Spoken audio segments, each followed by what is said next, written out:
Wow. Welcome back to Podcast Bozo, where the three of us teach each other new things, talk with guests, and rib tickle each other each week. Today, we are talking about scammers, or as I like to call them, scummers. I also saw the term fraudsters thrown around. We want to get in their heads, find out why they do it. It makes us real mad, and we want to chat a bit about deviant behavior and how that plays into it. Today, on Season 4, Episode 1, I'm here with Eli, our resident artist, Cheek, our certified realtor, and I'm JJ, but you can call me Hogarth Hooglip.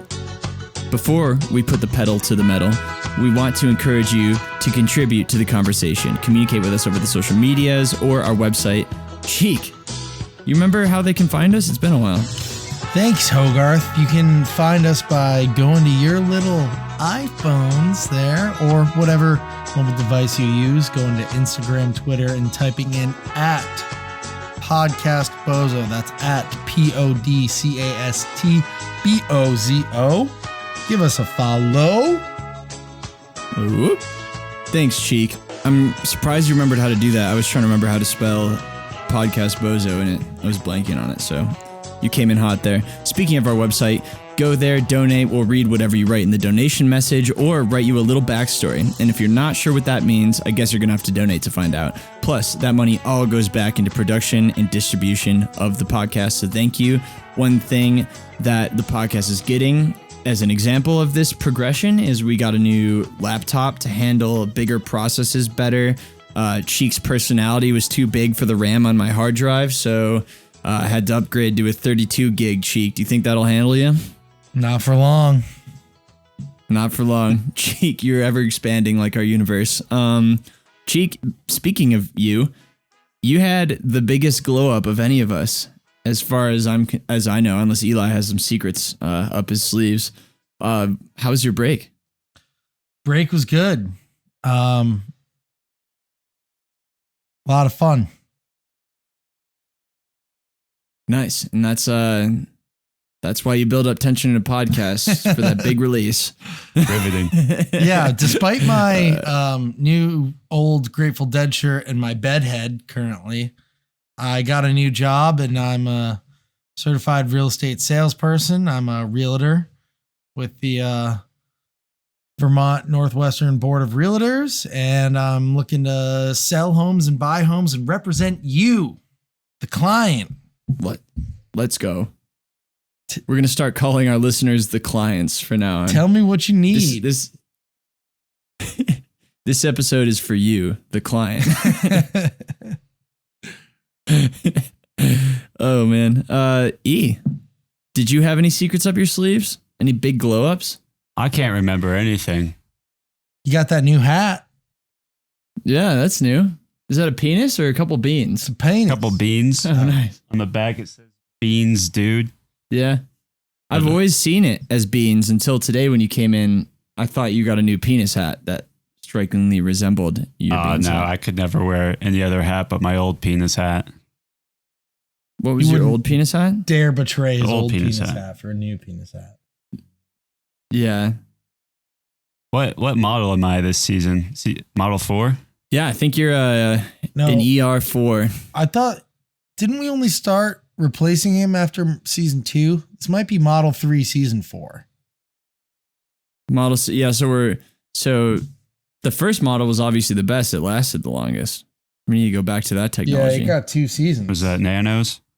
It was nanotechnology. Nanos or micros? We're using micros now. I'm currently nanotechnology. I don't know. Check your operating system. So yeah, today, as we talked about, we're talking about scammers. Scammers. I have a personal feud with scammers. The reason I got into this initially, I kind of Whoa.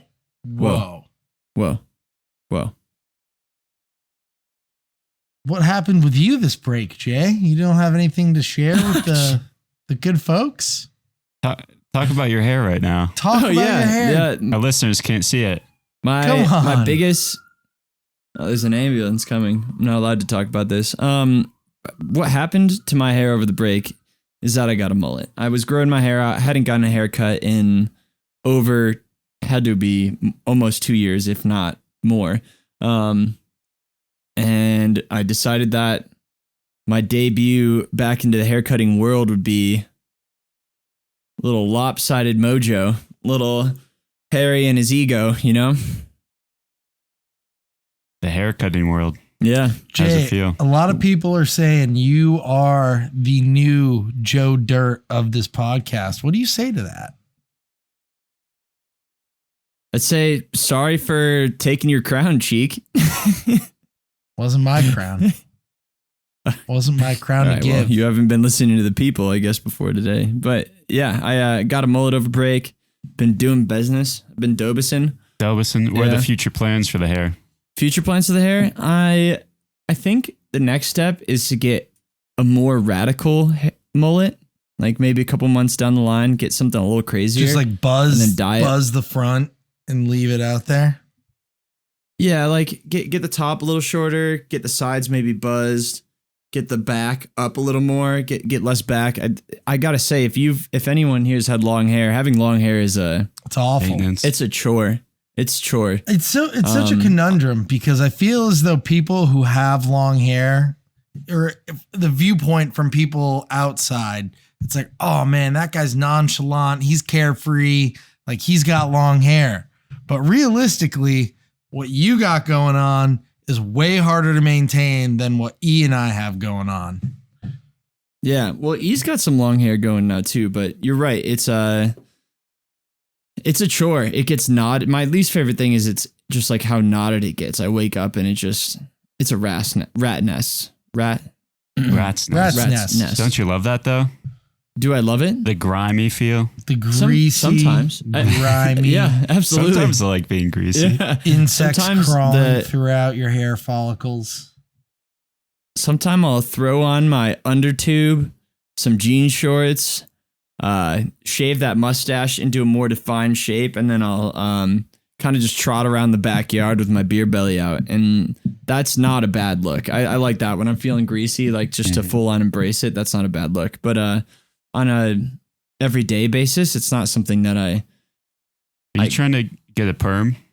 No. His hair's curling up. I thought, no, you're trying to... I'm trying to dye blonde. Bleach it. I don't know what to do with my hair because it's almost been a year since I've cut it. Like I'm at my old mullet length and I don't like the way it looks. Like it's never been this long before and I picture it going further. I'm not a big fan. I want to get the monk cut, you know, where you just shave the top part of your head and have like the little friar look. But there's two types to that. There's the short one, like a little Tobey Maguire length where it's like nice and poofy on the sides. Yeah. And then there's like the old skeever look where it's just real long and lanky on the sides. Like the man who hasn't accepted that he is balding and just like has it really long as if like the length on the sides compensates for the lack of length on top. Yeah, exactly. Yeah. Well, E, tell me if I'm overstepping here, but what if we like did a bidding war and the highest bidder got to decide your haircut? Oh Christ. I'm so set on the monk look that it would have to be somewhere in that realm, but I don't think I have a preference as long as it's monk cut. So I'd be down for that. All right. So if you have a specific style of monk cut that you'd like to see or are willing to donate over $100, E will get whatever you want done to his hair.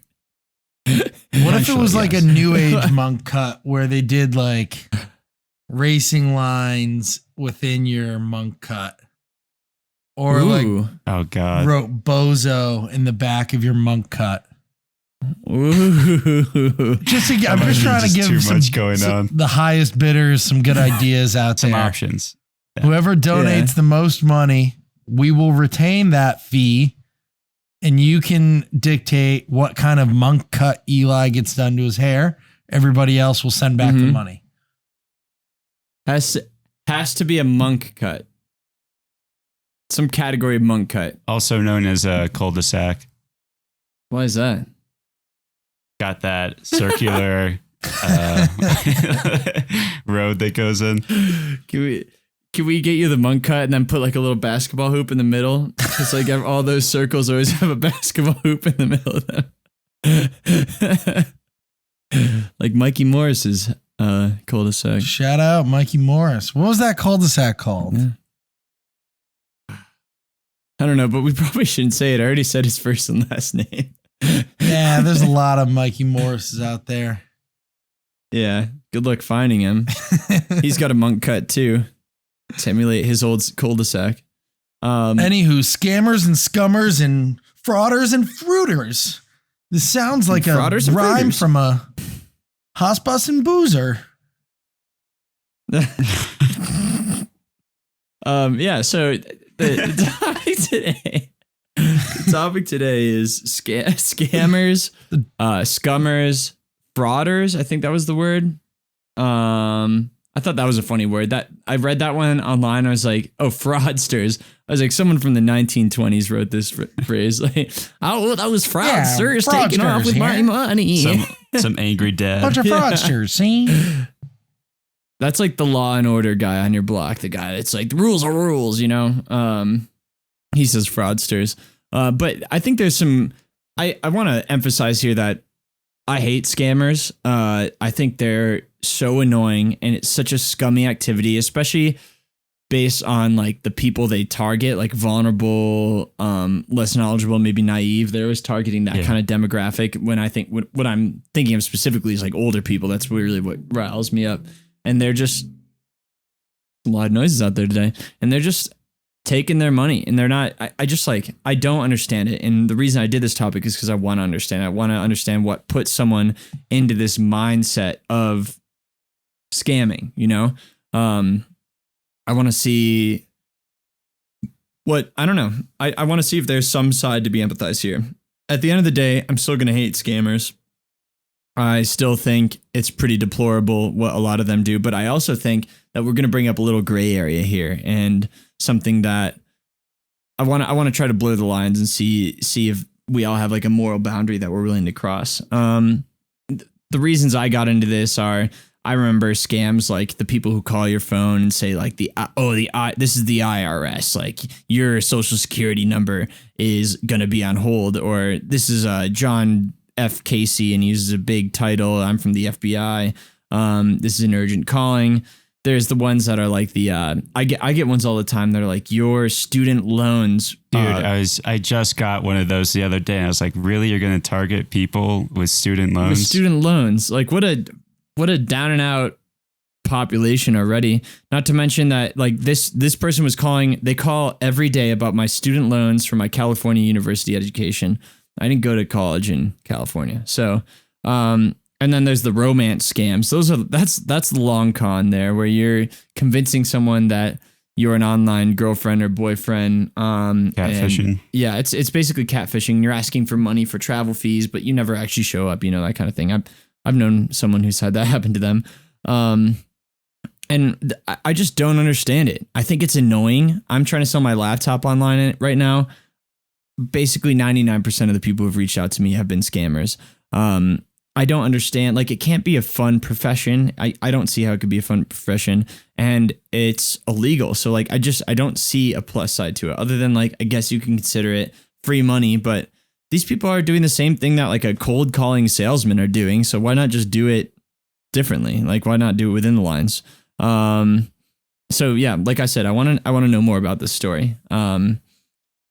I'm going to say some scams that I have seen personally that I've like fully seen, tried to be fleshed out. And then I want to know your guys' take on like what you've seen. You were telling me one before the podcast a little bit, but the OG scam that I think of, and I'm talking purely about internet scams here. Feel free to talk about non-internet scams, but when I think of scamming, I think of the internet. I know scamming has been around from way beyond the internet, but the OG maybe before we dive into the internet, I don't know if you guys have been following network news. Bernie Madoff, wasn't he just like released from prison or something of the sort? He died in prison. He died? He died in prison? Yeah. Really? What happened? I don't know. Look up the headline. I gotta use my phone. That guy was king. I don't think anyone has a lot of empathy for Bernie Madoff. Yeah. I love how you said released from prison. I thought it was released. I saw, it was passing. Oh, yeah. Let's see. April So 14th, Bernie Madoff. dead. Wow. Ponzi schemer Bernie Madoff dies, prison at 82. Wow. The infamous architect of epic security swindle. Dude, he scammed $17.179 billion. That's insane. That's ridiculous that there is that much like scaled economy for someone to be able to take. And he got 150 years for it. Good. What an asshole. He's got 50 years in the afterlife in prison. Yeah. Well, he wasn't even there in for 100 years. Dude, he's got like 100 he started years. this in Probably 1960. Wow. So yeah, he's got 130 years in the afterlife. Davy Jones's locker. He's got a lot of years in the locker. Yeah. Good luck underwater, Bernie. I heard you can't swim. But yeah, so the OG scam that I think of on the internet is the old email to your inbox. It's like, hi, I'm the prince of put in country you've never heard of. And I need like $2,000 to get to America. And when I get there, I'll meet up with you and give you millions of dollars since I'm a prince and I have a fortune. That's like the OG comical. But like the thing we'll talk about here with scams is that if you're not the target audience for the scam, it's often comical. But if you are, like, you can kind of feel the heat. And even smart, non-naive, financially stable, like people are well versed with the internet. If they strike that right chord with you, that's kind of what it's a numbers game, just like sales, But one example that I have is that I remember one time my grandma almost got scammed because someone called her and said, like, we need your actions right now. Like, your daughter and her entire family was in a car accident. They're all in the ICU and they need like $30,000 to pay for your hospital bills. Like, how are you going to pay? And they gave her this like rush deal. And she tried to call my mom and my mom didn't answer. So like it kind of made that situation more real. And my grandma's old. She's 90 something. She's naive. She doesn't know better. So she luckily placed one more call to my aunt, who then called like my dad instead of just my mom. And he was like, no, everyone's fine, type of thing. And she didn't pay them, but she was one call away from just paying $30,000 to some person creating this urgency, taking advantage of an old lady, not knowing like the new scape of technology and just criminal activity out there. So, and she's active on Facebook and things like that. So she's very vulnerable to like cyber crimes and things like that. The other one that I have that really like, if there was ever going to be a scam that got me, I was skeptical from it from the start, but if there was ever going to be one, this would be the one. It was, I was looking for jobs, like part-time jobs in like January. And I got a message from someone saying like, hey, we saw your job in LinkedIn. Like, we want to hold an interview. And the interview that I had ended up being like an email interview. So that was like my first red flag. I was like, this seems a little too easy. Like, answered a couple questions on an email and they're like, all right, cool. It was like a data entry job. So I was like, maybe this is like, it's a low qualification job. Maybe that's just what's happening. So I was like, all right, cool. And they're like, all right, what's your address? We're going to send you a check so you can like gear up and be ready for this job. And I was like, what kind of data entry job has like a gear up allowance for like a brand new employee? So I like looked it up and I was like, all right, this is a scam. But I gave my address because I was like, I was desperate for a job. So I was like, I would really like to see, I want this to be true. So I was like, I'm still not in any harm. I can give them my address. They're going to FedEx me this check. They FedEx me. I open the check. It's a $5,000 check. And I'm like, what kind of data job needs an entry level employee needs to give them $5,000? And they're basically like, here's this check, deposit into your account. And we need you to start right away. So we need you to buy from this like approved buyer all this equipment. And basically what they were trying to do is get me to deposit the check into my account, have Wells Fargo say, okay, you're saying there's this much in the check, so we're going to credit you the account. And then I would go and buy all that stuff from their approved buyer, which is really just like them, whoever the scammers are, them, and they have no intention of sending me anything. And then what would happen is that the check would bounce in like 2 days. And then the company would be like, well, now you need to pay us for this stuff. And then I'd have to pay out of pocket and I'd be in big trouble. So that was kind of like their idea. Pretty elaborate. I was just like, so that's when a lot of hoops to jump through. Did you deposit it? That's why to see if it would bounce first?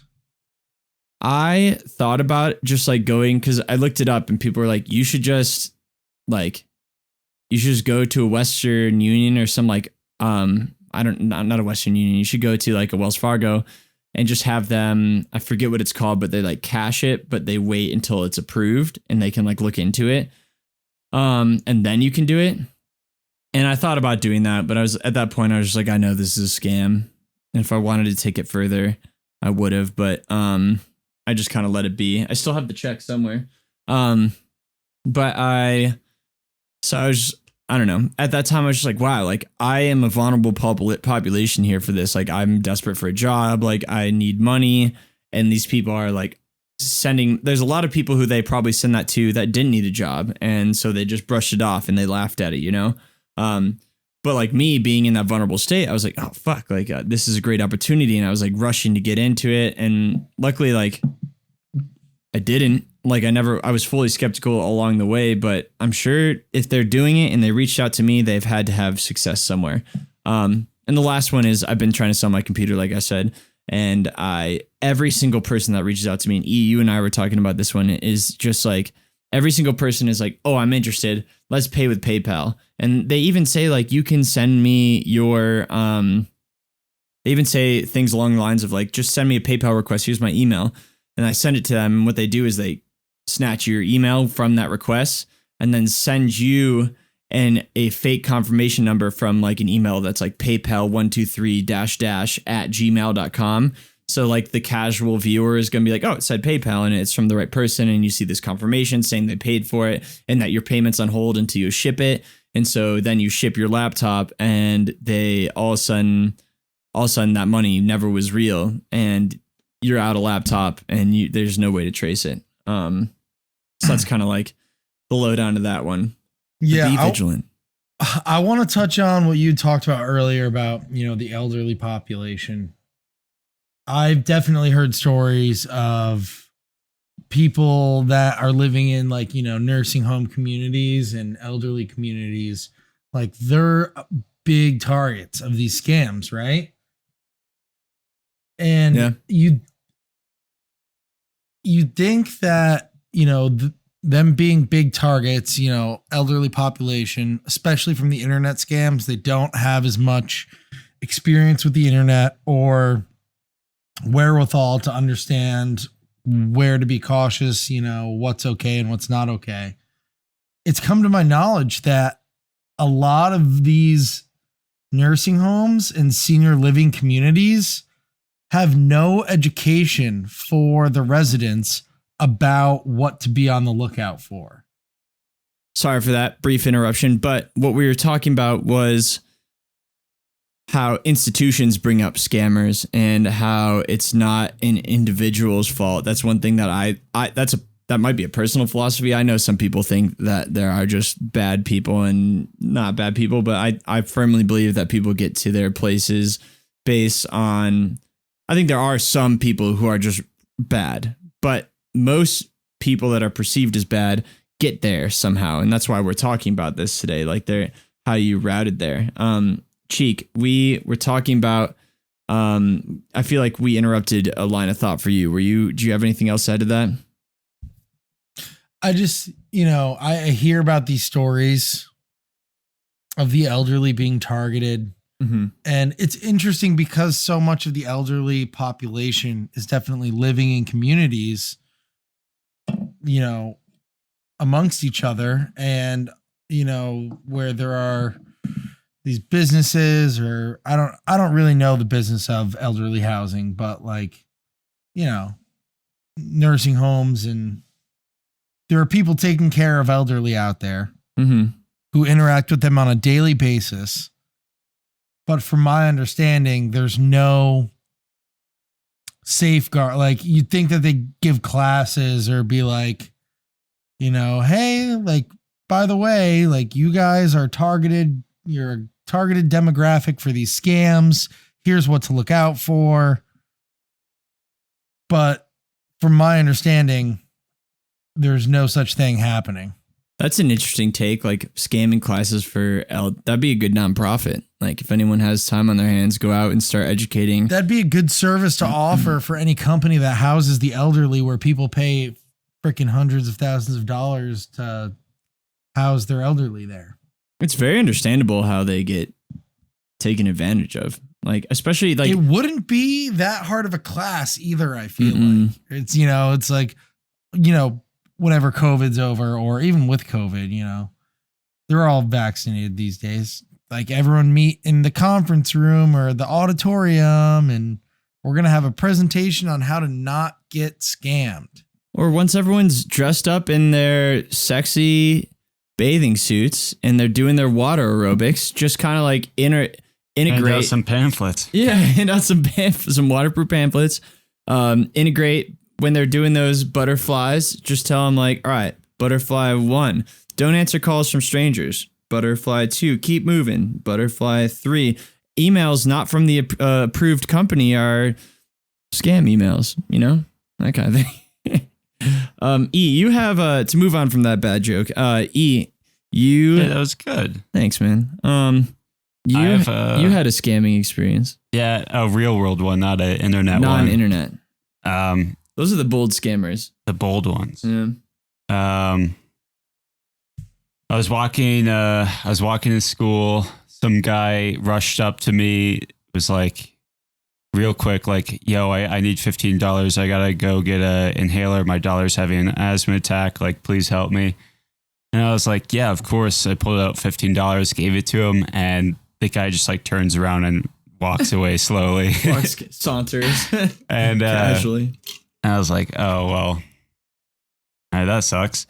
But I wasn't too Did you pissed. confront him? No, I was like, I mean, like, if the guy is scamming for money, like, and just $15 in person, like, he could have asked, like, hey, could I have some money? I would have given it to him. So I wasn't like upset with it. But I told some about it, and they're like, oh yeah, that's like really common in Chicago for people. Like, that's like a play that people make all the time. That makes sense. I'm sure people do. That's such a troubling topic. When did that happen? When I was like a junior in high school. So I was hoping that was like last summer or something. Oh no, that was like 7 or so years ago. It's a tough topic because like homelessness is a whole topic I want to cover on that, and it's like someone who perceivingly scams you that way as a homeless man or woman needs it. And it's not worth saying that all homeless people are racketeers because one person does it, I've heard some crazy conspiratorial thinking where it's like, oh yeah, like I don't donate to homeless people because in Texas there's homeless rackets where they have to pay for their spot in the corner. I mean, just like that sounds ridiculous. And I've looked it up and it is. Go ahead. In my experience, there's a lot of panhandling in Burlington. I see people fighting a lot for specific panhandling spots, corners, and locations. Well, that's different than somebody claiming that they have to pay for their spot. Maybe there's a hierarchy of the homeless. Yeah, like in maybe somebody's making I was going to say the business. Bowery. I am the Bowery. Dude, it's honestly possible. I mean, sure, and it's I'll possible. also say this. It's not something that the common person should worry about. Like 99% of the time, the people you're going to see are just people. Maybe, yeah, they fought for that spot because it's high product, but like that doesn't mean they're renting that space like the carts in the middle of the mall. Like that's not how that works. I don't think. We'll do a topic on it. We don't know. We don't know. We'll find out. I don't know. I think I'm very conflicted about, I understand there's a lot of mental illness in the homeless community, and it's a complex issue. I know of when I was at UVM, students doing research projects where they pretended to be homeless, and after like a week of panhandling had thousands of dollars. It's kind of a fucked up project. It's crazy. Yeah. It's literally crazy. Some panhandlers make like $50,000 a year untaxed and I'm not saying that it's wrong or it's right, or I have a stance on whether you should or should not help homeless people or give them money. I just think it's a complex issue, and I think it's fucking crazy. We'll get into it in topic. Making thousands of dollars off panhandling. Yeah. I hesitate to be critical of that situation, but like, I don't know. Yeah, exactly. Yeah. But you're right, Cheek. There's definitely both sides to it. That's why we'll cover it more before I say anything that I don't really know anything about. So, I guess the next thing is I've kind of categorized scammers into two types. There are scammers like the Bernie Madoffs who use privilege and access to take advantage of poor people, and people that are not just poor people, but like people at a disadvantage compared to their stature. And so that's one kind. I think that is easily written off as deplorable. I think that's like the college admission scandal. I feel bad for the kids stuck in those situations because their parents kind of pushed that forward and the kids really didn't know. But like that's the kind of situation where you're using leverage. You have everything you could possibly want, but there's always going to be more. So there's kind of that. I think that's deplorable. I'm not even going to cover that because I've kind of written that one off, unless you guys have any insight on that. I have not a personal connection. I knew a girl who went to UVM, and, I interacted with her for a summer, friend of a friend. Like I wasn't like very close with her, but I knew who she was. Mm-hmm. And like years later after UVM, she was dating this guy who, they were posting, I'm not going to use any names. They were posting all over social media. And a few years ago, maybe 2 or 3 years ago, this guy was very much compared to Bernie Madoff. The guy that she was dating had presented himself as a Wall Street investor type. And I heard a story from a personal friend of her that she was in the airport with him thinking everything was amazing. They were about to go on vacation to Italy, and the FBI detained them, and he was eventually busted for Bernie Madoff type fucking fraud. Wow.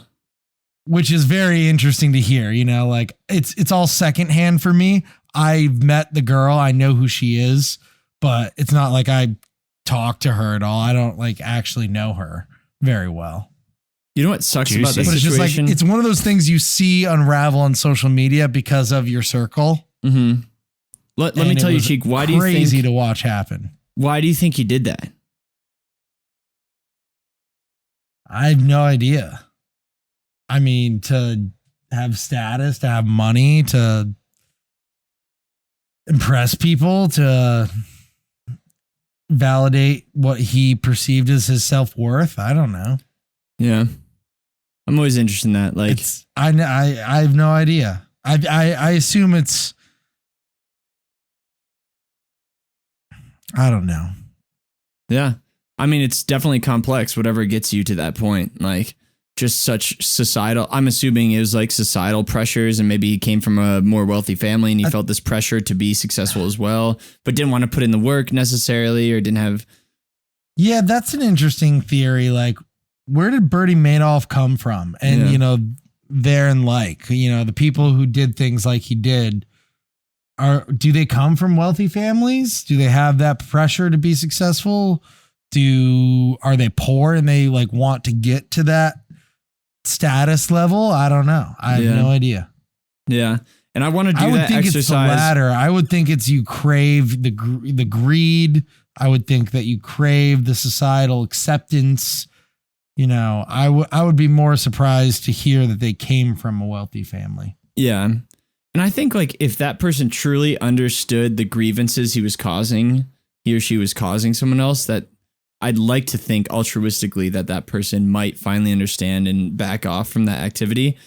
So like even in unless you're like absolute psychopathic mass murderer, maybe there's no leveling with that person, you know? I don't know. I'm sure there are sociopathic scammers, but what comes to mind with me is when I think about like all the like Wall Street wannabe like business type kids from college, there's very much a sense of they're very like conforming. They just want to like be successful, and they say like fuck poor people. Like there is very much non-understanding for other people, and like it's very like narrow-minded.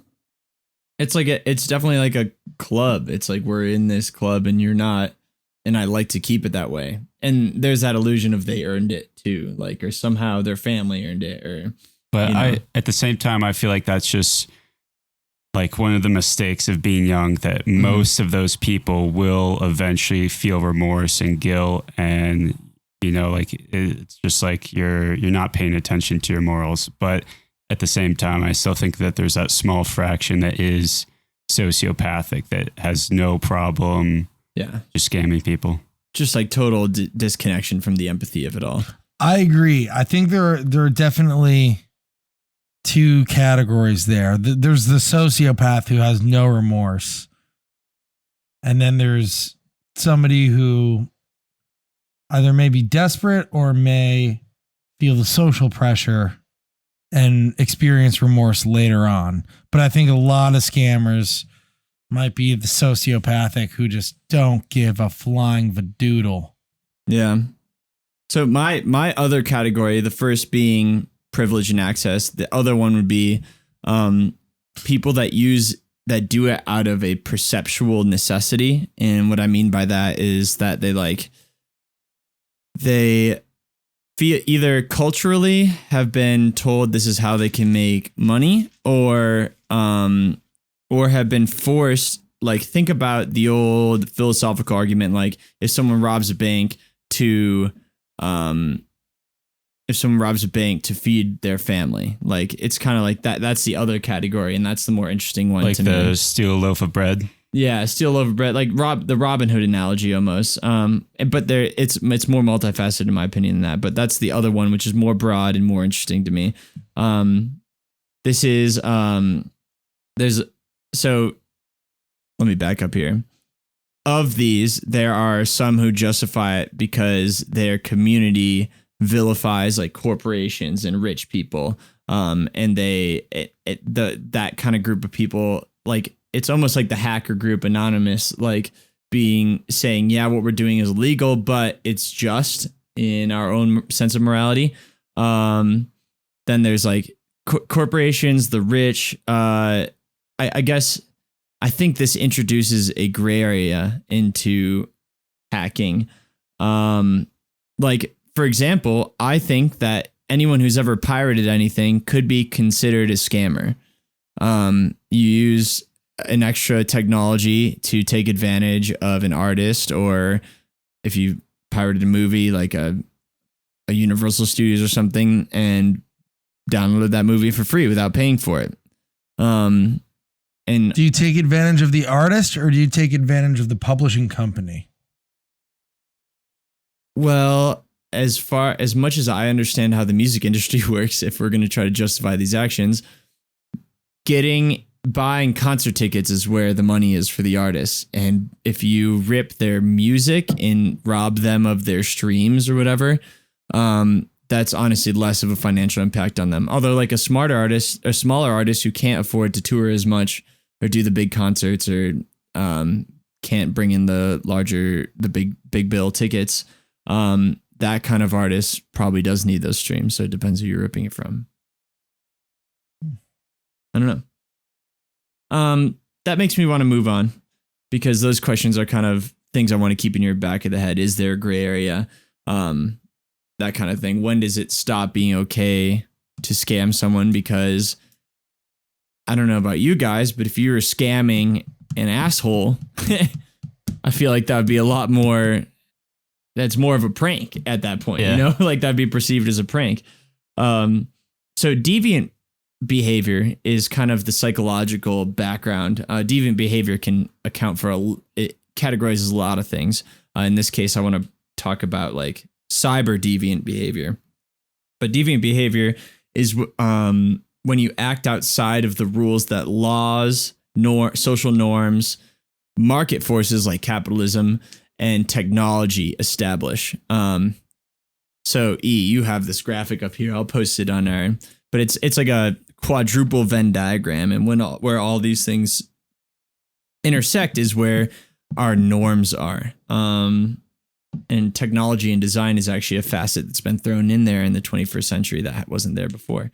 But I tend to think that there's a difference between laws and policy and what is right and wrong. I don't know if y'all have a take on that. Absolutely. Yeah. Plenty of bad intentioned people can make laws. Mm-hmm. Cheek, do you have a take on if laws are ubiquitously good or bad or in the middle, or? They're neither. Okay. Some laws are good, some laws are bad. Some voting laws that are being put into place right now in Georgia that are fucking awful. Yeah. Yeah. So laws can be good, laws can be bad. As can everything. Well, one of the examples I saw online was cancer patient X has been told in Colorado that medical marijuana will help ease the symptoms of her radiation treatments. She moves to Idaho. All of a sudden, she could get arrested, fined, thrown in jail. The people around her will say that she's bad and she's smoking the devil's lettuce, that kind of thing. In Colorado, people are like, do it now. You should have done it yesterday, you know? So there's kind of that aspect to it where you just, that's the law and policy. That's where law and policy and social norms all collide. Because it's your community telling you whether or not what you're doing is good and bad. So in this case, deviant behavior to us, scammers are kind of outside of what our culture and our laws allow for. While trying not to stereotype at all or perpetuate any stereotypes, there are major cultures of scamming in other countries. And in some of those countries, there is a strong correlation between corruption in those governments and scamming being more prolific. So in that case, not to say that the US doesn't have scamming. I've had people this week, I've had 20 people this week from the US try to scam me for my laptop. And we have a lot of corruption and bad influence in our government. But that's where... In the US? Yeah, dude. No. Yeah. No. Newsflash, dude. Dude. Really, dude? I know you didn't come across this way, dude, but Trump wasn't all peaches and lavender, dude. Biden's not either. He's not. But yeah, so there's a correlation between your culture having, like, your government, your leaders having more of a take all attitude scam to make your way. Like, I read an article for this that was an interview with someone in India who was a prolific scammer and had a nice apartment with his friend, and he had a job that he didn't have to hide. Like, it was kind of just normal, you know? And I don't know what normal is in India, so I don't mean to make that classification, but the interviewer made it seem like he came across as that being normal. So it's an interesting take to think about, like, who your role models are in government and what a normal, that's kind of where the social norm thing comes into place, because their laws might say still that it's not okay, but in India, the social norm might be a little less ixnay on it. Like you could tell your girlfriend's parents that you work at a call center that calls American grandmas and asks for their money. But yeah, so I guess where that intersects with what I'm talking about is just that there's kind of this it's a deviant behavior. And if we want to start diving into the mind of a scammer, we have to look at what causes deviant behavior. And I guess one of the best ways that I can, and I didn't even do this, one of the best ways that I've seen painting this picture is again going back to that the empathizing with the guy who steals the bread for his family. And if you all didn't know, we have a Reddit page called r/curious conversation, and I flesh out all my ideas before I even start doing research on them there. And I got a couple of interesting takes there from some Redditors. This Redditor, I'm not going to say their name, but it's just an average user. And they said they had never been scammed before, but trying to get into the head of the scammer. They said, imagine you're behind on your bills and are about to be evicted, and then you lose your job due to downsizing. You have no families or friends you can borrow money from. Searching for jobs is time consuming and competitive, and you just don't have that time because you don't have any money. You need to make money now. You are not going to find one. You're not going to find this job before you lose your home, robbing a gas station. So then think about how appealing these quick solve illegal options become. So like robbing a gas station to pay your rent starts to seem very attractive. And in extremely bad cases, it can feel like the only way to get out of your situation you're in. And once you do something like that and succeed, it can become easier and easier. And it becomes the most reliable way that you've ever known to make money. It's fast. It's instant. I mean, that's Fun with Dick and Jane. Yeah, it is. Yeah. Have you guys seen that movie? That's the movie Fun with Dick and Jane. Yeah. And then put the filter or the anonymity of the internet in between that, and it makes it twice as easy. You know, you all of a sudden you don't have to face this person. You have very little risk in being caught. You're not physically there or ready to fight someone for who's in the cash and that who has that cash in that register. Yeah, you get shot for robbing that a gas that station. movie would be a lot less entertaining if it was over the internet that they were robbing people. Yeah, it really would be. That brings me back to a stat that I read that I thought was absolutely ridiculous. So just to prove how not dangerous this is, the U.S. put into stature an operation called Operation Rewired in the U.S. It succeed and the article written by the U.S. government said Operation Rewired in the U.S. succeeded is the word they used in prosecuting 281 email scammers from several countries. From multiple countries? Just the total for the 3-year operation. Oh my or however God. long it was. That seems like not a lot of scammers. Exactly. Not at all. Yeah. Like that's how hard it is to catch someone. They boasted this brand new initiative to like counter terrorism on the internet, called it Operation Rewire. And then they had to word it as the U.S. succeeded. I had 281 email scammers email me yesterday. like they didn't even Scratch the surface. Yeah, they didn't even tickle the troll's nipples. Like they didn't even get that big in the scheme. Dude. What? Who tickles the troll's nipples? What is that saying? Well, the point is the troll's really short. It's pretty easy to tickle his nipples, but if you're shorter, then you can't reach those nips. Makes sense to me. That. Listen. I'm gonna go get a beer. I'm gonna take a pee. We'll do a little pee break. All right, we can take a padiddle on my skittle. Cheek, tickle those nipples. See you in a second. No, I don't get that. It makes sense. It makes sense based on the size of the troll. Have you ever seen Harry Potter? The troll's huge in Harry Potter. You're thinking of an ogre. You're thinking. Oh yeah, what is it? The line is troll in the dungeons. Yeah, well, Harry Potter got their terminology wrong. Mm-hmm. Might as well call it a ghoul. Yeah. Good one, dude.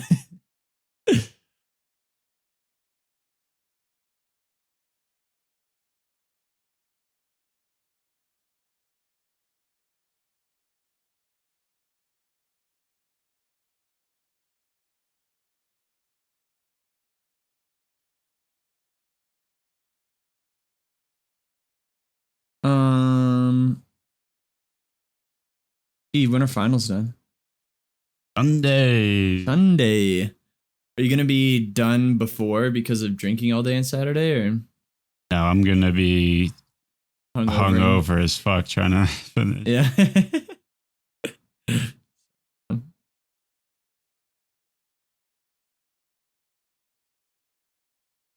Just drink a ton of water on Sunday to mitigate the issue. Right in there. Yeah, sounds good. I'd love to crush a keg, drink copious amounts of beer on Saturday.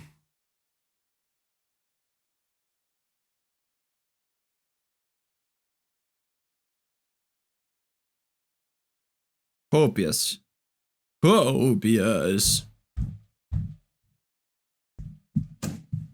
got a scammer that emailed me today. What is your PayPal? My eBay button is not working. Eat shit. I've been just saying no. I ripped on one person. I was like, forget what I said. It was on Facebook because they were doing the same thing there. I was like, I almost got scammed. oh yeah?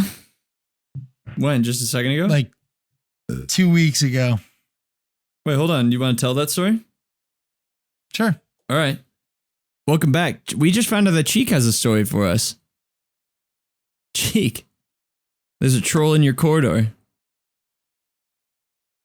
I just spilled. On your laptop? Yeah, close to it. Someone scam you? Someone scammed you into spilling on your laptop. Stop it. I won't spill anymore on my laptop. You an Ecamm model, Cheek? Yeah, so I was at, a couple weeks ago was like one of the first weeks at my new job. And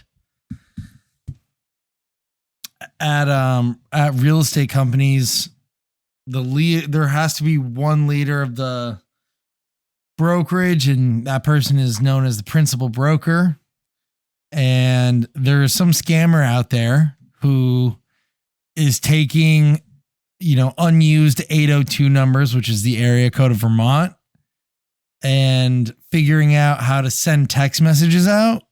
You know how when you've talked about somebody, it says sometimes maybe this person. Yeah.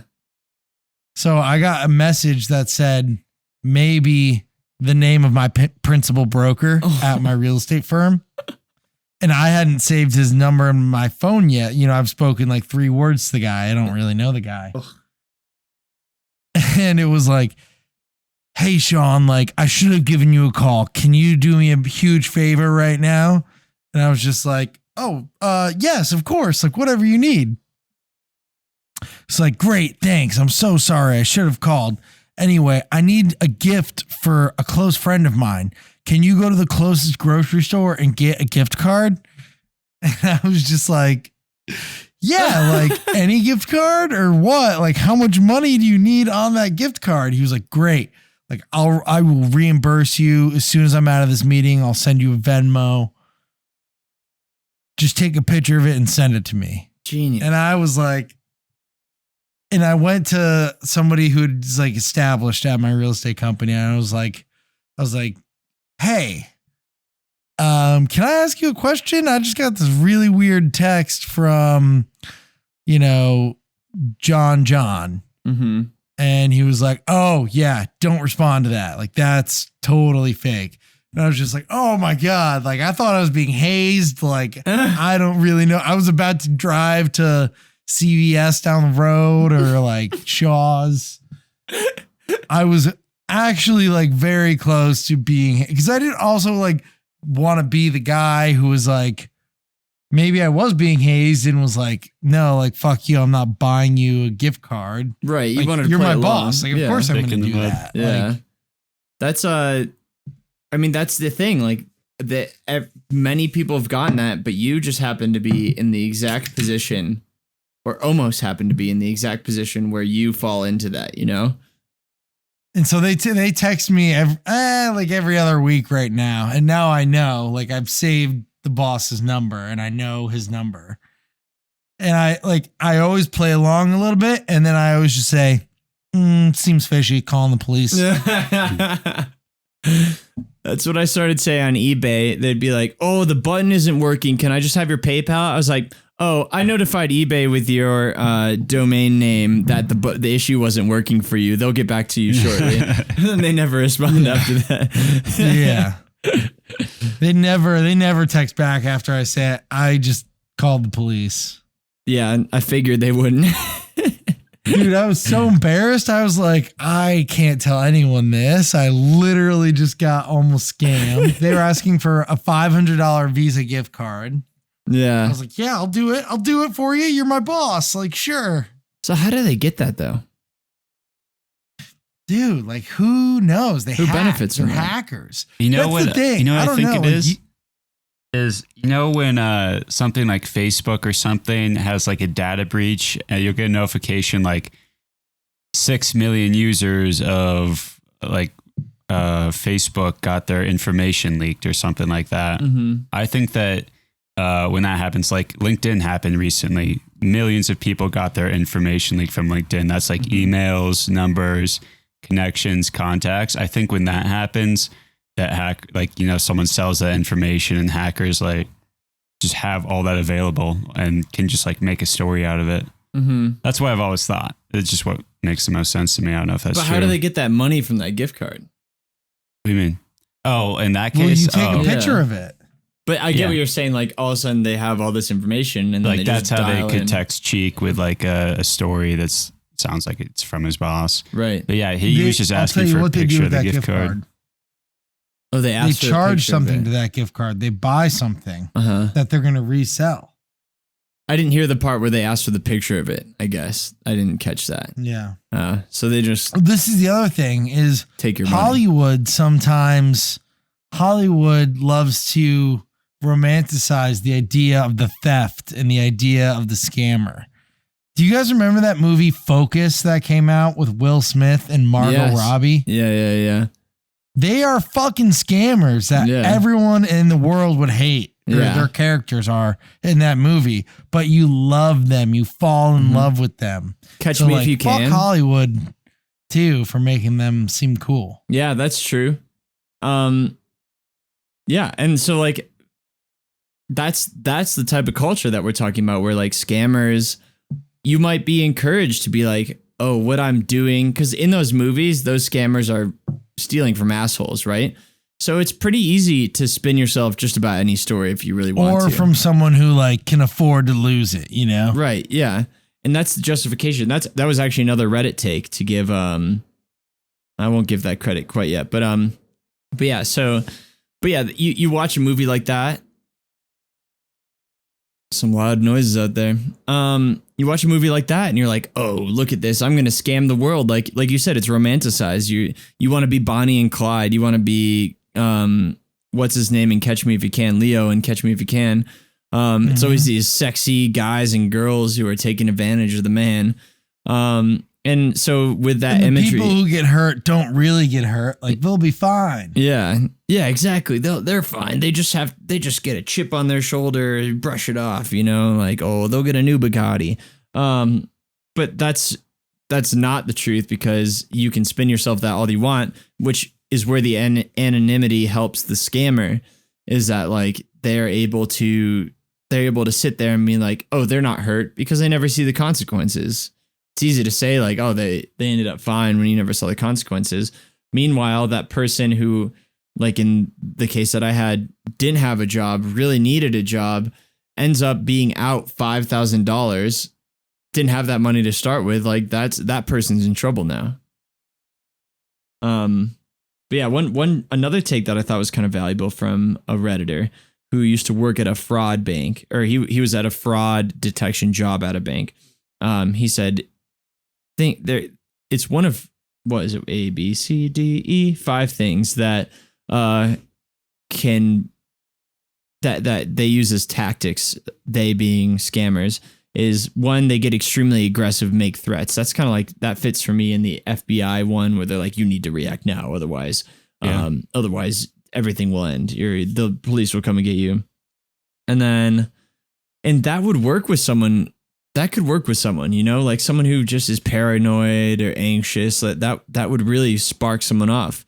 And B being that they repeatedly claim that whoever gave them the check says it was cleared. So that's in the case of like the PayPal being like, oh yeah, I have a PayPal business account. And so with that, the money comes through and it's just held, but you can trust it because it's PayPal. And they insist that over and over again. There'll be times where I'm like, on eBay, I'll be like, no, I will only go through PayPal. And then they'll just continue as if I said, okay. And they'll be like, yeah, the PayPal will be fine. Like, we'll just do it on PayPal. Here's my email. And then they pretend to be naive or have foreign ignorance. That's C. That's C. Yeah, that's the other one.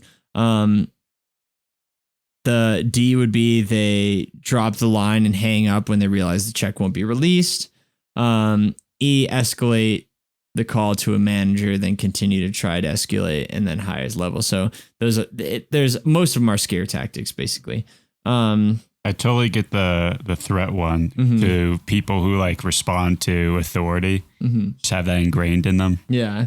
Yeah, exactly. You just like someone who they've used fancy titles was an example you use, like they practice it so it's tuned to scare you, and like they use a big title and you're like, fuck, that sounds real. And on the spot, when you're on the phone, you're not going to hang up right away on someone who you think's an FBI agent or something like that. So it's scary. I'd love to see the evolution of scams from like the start of the internet to what they are today, and like how janky they used to be, especially the sex ones. It's like, hey, big sexy, come look at my pics here and send me money. Instagram still has that shit, dude. All the time. Yeah. I get those. I screenshot those when I get those. It's like the more emojis than there are like letters in the actual bio. You go there and it's like kissy kissy XX fucky fucky Trump like, and then it's like more like emojis that indicate sex, and then they say like, I don't know. I don't know what the logic behind it is. Maybe it's like a catchy to look at and it breaks up the algorithm on Instagram so it can't detect them is my other guess. But one story that this person shared, just to go back to that quickly, sorry. As I had a call with a customer who thought he was spending $40,000 he thought he was sending a $40,000 wire to the IRS, but the recipient was in a company in China. As I probed and was asking more questions, it became obvious that the person scamming the customer was using threats to coerce them into sending the wire. The wire was stopped, and although I couldn't initiate an investigation myself, advised him to contact law enforcement if he continued to be harassed, and not to send anything else unless he can absolutely confirm who is on the other end. So that's a good takeaway. But yeah, don't have sex with Instagram trolls. So I guess a couple of questions I wanted to ask and leave as a sentiment with you guys is, do scammers, can you bend your mind into an area where you might think scammers provide a service to society? I would love a Robin Hood type. Yeah. Like if someone bankrupted Bezos, like I know that wouldn't happen, but if there was someone who went after like the big greedy corporations like Walmart, who just like fucks over its employees all the time and cuts corners, like that'd be awesome. Yeah. Yeah. That'd be a good one. Like if you took that traditional, your family's in a car accident, they need $1 billion to fix their legs or whatever, and you did that to Bezos, how satisfying would that be? Just like dupe the guy with the oldest chick in the book. Yeah. Like the man who's Mr. Technology, Mr. building his own rockets, like Bezos is doing all that shit to give him the 1-2, like number one in the rule book. That'd be good. I don't know. I have trouble thinking of your day-to-day scammer as contributing anything to society. There is a. Or go ahead, Cheek. No, I was just gonna say I don't think they do. Like, I don't think there's much of a take on that. It's like, fucking stop blowing up my phone, please. Yeah. I don't know. There were some people in the Reddit discussion that confused scamming with not confused. They considered like cold calls to be scams as well. Like anyone cold calling something that wasn't relevant to them.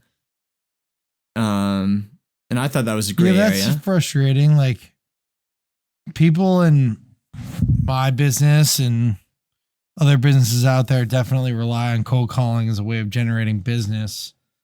Like, not all calls from phone numbers that you don't know are necessarily bad, but now you think they are because of fucking scammers.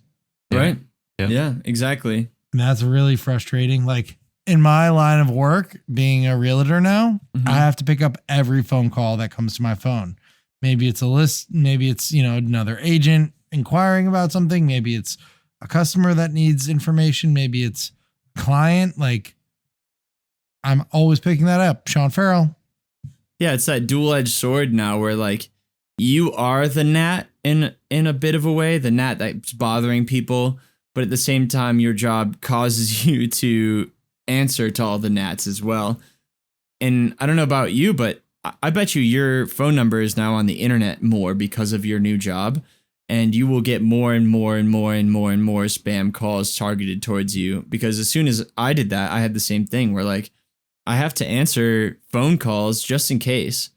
My voicemail is tailored to my business, but like at the same time, I don't want to miss. Like you were telling me, Cheek, that time is of the essence. When you answer a call, someone else will grab it if you don't. Yeah. So you have to try. And there's going to be some scammer out there targeting you because they know people in your industry have to answer the call. I also have a theory that, have you ever answered a scammer call and no one says anything and they hang up right away? Yeah. What's up with those? My theory with that is that is a lead collection agency, and they call and they want to make sure that you'll answer before they sell your lead to someone else. Because they want to. I like that. That's my theory, is that, like, it's a lead collection agency that claims to have better quality than other leads that just have phone numbers. And so therefore, the way they proof that quality is just if you pick up an answer. So then they can be like, all right, see, this person actually does answer their phone, and they put it on a list and sell it to someone. Mm-hmm. I could see that. I fell for that just like on Tuesday earlier. Yeah, that happened to me yesterday too. Like, yeah, I know for a fact I'm on the do not call registry. Like, I know my phone number's on the DNC, but that doesn't mean a fucking goddamn thing, apparently. The DNC. That seems like the most made up registry ever. Like, who's right? How do you regulate that? Have you never heard of that? No, I know what it is. Just like a line in the sand, like, hey, don't you do it. Don't do They called Sean. He's on the do not call list, though. Probably a pretty easy thing to bust. Is that not an easy thing to bust? Like, let's find out who's calling these people. Let's trace the lines. Let's figure it out. But with technology these days, you can have a dynamic number that says basically you're calling from a different number every time. My mom has gotten calls from our own home number that were spam. Cheek, do you remember we used to have that? Do you remember we used to have that app that we'd use in the man cave with my old droid that would call people from other people's numbers? Yes. See, that's sweet. That's why it's not traceable. We used to we would go Mike Porman. We would go to people's parties and then the next day call from their parents' number and say, I know pretending you threw to a get them in party." trouble. Oh, dude, that's so mean. And so we call people and we'd be like pretending to be like the dad or something. Like, because home numbers were you still were at prevalent. my house last night. Yeah. I'm Mike Porman. we called Sam's older sister. Sam's older sister, yeah. we called her and we said we used the persons from the party's home number because people are still using home numbers. We're like, and there was a voice changer on it. So I don't really know how convincing this was, but they seemed pretty convinced. Where it worked. I swear it worked. You could use a lower voice changer, and we were like, "Hi, I'm Mike. Mike Smith. I heard you were at my party last night. Like, can I get in contact with your parents?" And she was like, no. And I remember at the time she was at like a sleepover with her friends. We were such jerks. Dude, that was gold. Yeah, that was a great prank. That is good stuff. Do you remember when we called Eli and convinced him that Called me? No, we called Sam's brother. And he was like really young at this point, and we called him and we're like, "Hey, we just found this phone in the parking lot of a concert," because his older sister was at a concert that night. Like, I saw your address in it. Like, I'm just gonna come drop it off. And he was like, "Wait, what? Like, don't come here." He's like, "Don't come over. Like, I'll meet you somewhere else." He's like, "I'm already on the way. It's no problem to me." No, we're on the way. We'll be right there. It's like freaking, because we knew Sam was at my house and we knew Eli was home alone and he was young. You're like, it's no problem to us. We'll just come by, drop it off, come into the house. Dude, those are fun pranks. We were good pranksters. It's clever stuff right there. We were good pranksters. See, that's scamming though. Yeah, you scammed Jay's mom into believing that he destroyed that house. Yeah, that's true. Dude, I'll tell you what, Jay's mom scammed me into thinking that I did heroin as a kid, but in fact, I did not. No, that was me she scammed me into. She never said that about you. Dude, I was like, I did it. I swear to God, I did it. When did she? But I didn't. I don't think that ever happened. All right, well. It's like the, what's that effect? I had Stockholm syndrome. I was like, you're right, I did it. I don't think this happened to you, Cheek. That was me that happened to. No, but it's like I was the victim. Okay. That's fair. I'm sorry. I wasn't empathizing with your situation as much. Anyway, it was all in good fun. What last of three questions? Where does this get you mad? Does this get you riled up? Scamming? E? Yeah, it gets, I mean, like I haven't been personally affected by it much, but it does really get me mad that they target, really, what is it? Older people? Vulnerable demographics. Yeah. The old people one is just what really riles me up. Like they're just exploiting care and empathy and naivety and just tanking it. How about you, Cheek? Yeah, like try and scam me all you want. It might work. But don't scam the elderly. Yeah. Don't come after them. Like they're retired. They put the work in. They got to where they needed to be. If you're gonna scam someone, scam me. Cheek the hero. The vigilante. It's just a big red target for scammers. Cheek, could you back up a little bit? When you pass your mic, it's hard to hear you. But scam me. Cheek diving to take the bullet of the scammers. You think you're a real scammer? Scam me. Scam me. I'm at 102 57th Street. Come scam me. Why does it get you mad, Cheek? People shouldn't be taken advantage of. They worked hard. They're just trying to,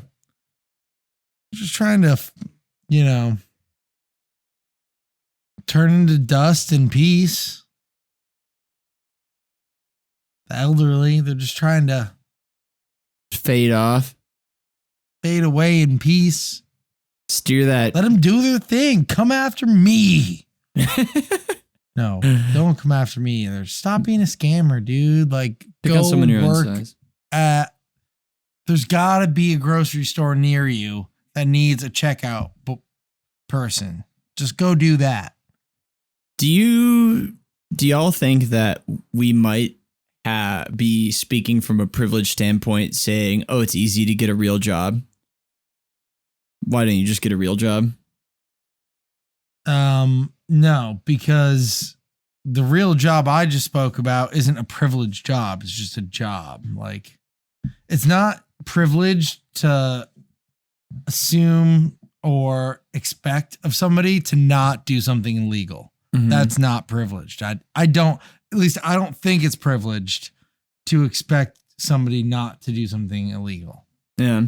I think that's a good question. I don't think that, I think it's easy to overlook the position other people in. Like, it's a really brutal world out there, and like in capitalism, a bunch of people aren't meant to survive, like aren't earning minimum wage and all that. So like, I don't blame someone for being a scammer. I can understand it. But one thing I want to talk about before we end the episode is there was a time where I was watching YouTube videos of people in virtual reality chat about their lives. It was like a whole just like weird niche area. I'm sorry, that was real I funny. didn't ask you to tell me about this. Hit me up. And one of them is this guy talks to a kid who is really into scamming, like thousands of dollars. He would find people's bank account numbers and just like clean them out. And I'm not sure. He said like he just ruined so many people's lives, but I'm not sure what insurance had to do with it at all. I feel like that should be covered, but anyways, he said he ruined a bunch of lives, thousands of dollars. He said he initially got into it just to make like a few hundred and then jump out of it. And it was like just like the software, where to find things, just like how to do it all. He was mentored into it. So like someone showed him the ropes, and then at that point he was in and like he couldn't get out. So the person who showed him how to do everything would get a cut from the money that he sold. And if he ever wanted to leave, like he couldn't, they're always in debt to the person who brings them in. Whoa. And so it's like a way more complex network than you would expect. And I'm not saying all scamming is like this, but like the type that this guy talks about was, and I'm sure there's more of it, but it was at a certain point, he just like hated himself so much, and he had to keep doing it because he couldn't see any way out of it. Did they have like leverage over him where they're like, we will report you or something like that? He said that, because they're hackers, they know everything about you. So they could shut off your internet. He'd seen people throw bricks through their windows. And because they could find your address and like torment you. They know your IP address. They can find your real address. I'm sure they can track you in other ways. Oh, but real scary. And that's definitely a part of it. I'm sure there's a lot of scammers who are in and can't get out because their lives are in danger. I'm sorry I didn't bring that up earlier. That would have fit in well up there. I think that's kind of, I don't want to empathize with all scammers, but I think there are people who are forced into that situation where you're like, take anyone who's homeless. Imagine yourself being homeless and someone saying like, all you have to do is place 100 calls and you'll make $2,000, and it ended up being a scam. Like, I don't know if that's not necessarily, there's not a racket of like bringing homeless people into You seem scamming. very familiar with this. How do you think I got where I am today, process. Cheek? But yeah, I just put yourself in that situation if you can. Like, none of us can really, but not having a home, being down and out, feeling like life is shitting on you. Everyone in the world has shit on you your whole life. Imagine watching all those people in cars drive by you and not have money to donate to you despite owning cars and going to jobs. Finally, someone offers you an opportunity to get out where you're taking advantage of those same people, at least how it's painted to you. And like, you take it and then you get stuck in a racket like E's talking about. Like, I think that paints a pretty convincing picture of, not that everyone should be like, oh, sweetie, when they try to scam you on the internet, but there's a lot of hate too. Like people who are in those positions, I'm sure have gotten fucked over, and it's very easy for themselves to convince themselves that, there's nothing wrong. Like the world is just a shitty place and at least they're getting by. But that goes back to Like the guy who felt bad about, at some point he felt bad about what he was doing. Like he had morals. He knew it was wrong. He hated it. I feel like the guy above him, the people who are keeping them in the system are the sociopaths, the ones who really just don't care, who are just in it for the money. And like they'll kill someone if they have to. Right. There's someone at the top who they're smart, obviously. And so they have to be aware of what's going on. I could also see the Black Mirror episode where you see this. I think there is a Black Mirror episode actually like this, where, you meet this person. It turns out they're being held hostage basically in this situation. And then you meet the person holding them hostage. And at the very end, you find out that person is also being held hostage, like it's have you seen Inception of hostage? Yeah. Hogception. Hostception. But anywho, yeah, I think we really hit the coin on the. We hit the nipple on the troll. Yeah, we flicked the nipple on the troll right there at the end there. Nope. No. Not my troll. Not my troll. He's got a big troll. You don't have a troll cheek. But yeah, that's kind of everything I wanted to hit. Any closing sentiments? Glad to be back, right? Nice to be back. Yeah. I love being back. I think it'd be a fun bit to have a little side mystery detective bit where we hire an arsonist to burn Cheek's properties down, and like Cheek has to hunt him down and catch him in time. That would be a fun bit. Gotta find an arsonist. Something that I was bringing this topic up to a friend earlier, and something that they mentioned was that, so these people trying to scam me with a laptop send me the fake confirmation email, hoping that I just send them the laptop, and then they'll be like making off on their merry way, untraceable, with a new laptop that they can sell and make money off of. It'd be funny to like go ahead and just like stomach a $15 shipping charge to wherever they're getting it sent to, and like put like a glitter bomb in it, or like a camera that snaps a quick picture of them when they open it and sends it back to your computer. That'd be sweet. Gets pile of dog shit. Yeah. Or like there's a glitter bomb them. That would be way better. Yeah. Wouldn't that be funny to imagine them like being stoked about their scam working and going to the PO box, because I feel like that's how you would do it so it wasn't traceable, and then opening it and just getting like a blast of glitter in this public setting and being like very obviously ousted as like a scammer. That'd be That's pretty a good idea. The biggest issue for me with that would be like not being there to see it. So if we really wanted to follow through on that, we would send it and then go on a road trip to that address and then be there every day until we watch that person come in and open it. And then just be there, point and laugh. Yes. Yesterday I was driving and there was this lady who was texting and driving in traffic, and she had her phone up here. Like it was the most blatant texting and driving I'd ever seen. Like imagine her squared away, like if she was square and facing down the road and being an attentive driver, this would be this way. She's turned 45 degrees to the right, looking down at her phone while driving in traffic.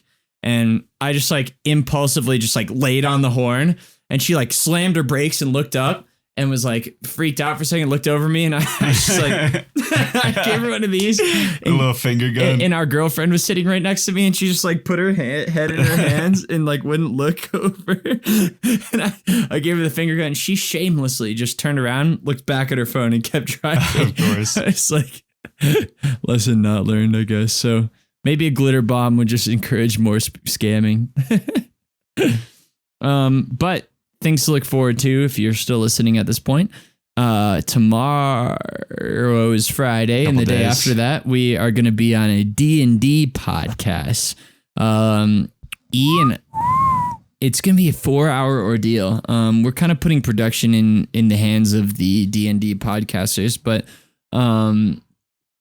yeah, it's going to be an adventure. If we get to release it, we'll probably release it in like 4 segments throughout the season, like little turds little that extras. you track Cheek through in the forest. Little troll turds. Yeah. Cheek turds. Cheek turds. Follow the flooded toilets and you'll get to Cheek.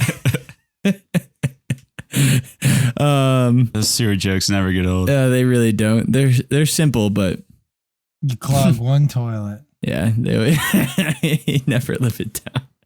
I've clogged so many toilets in my life, including clogged one of E's. mine. I'm moving into the new property in 2 weeks, so we're almost out of this place. They have porta potties. You can't clog a porta potty. All right. No, they don't. Not gonna All right. Good seeing you guys. Cheek, thanks New for season. Yeah, whatever. hopping on. We have a substitute these days. So Cheek is a busy man. And That's rude. There's gonna be days that Cheek can't make it here. So we actually got Cheek a stunt double. And your challenge for this season is to try to be able to tell when it's actually Cheek here and when Cheek's stunt double is here. And it could have already started. I'm not gonna tell you. It could be Cheek's We're stunt double. literally on YouTube. How would they? What do you mean? They look just like you. They look exactly like each other. So a layman's eye not be able to tell at this time.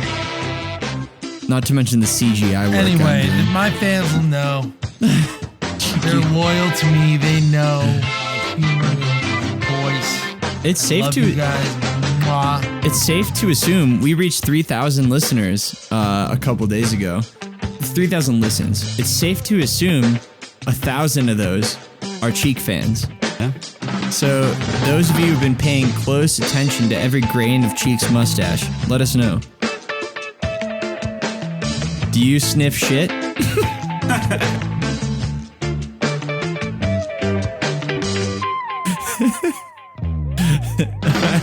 See you next week.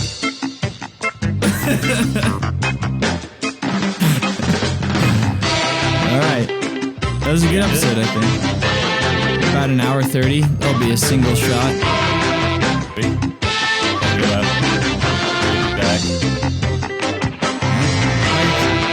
Real great to be back. Well, when are we going to start the Letters to Bruce? We wrote. Cheek, do you want to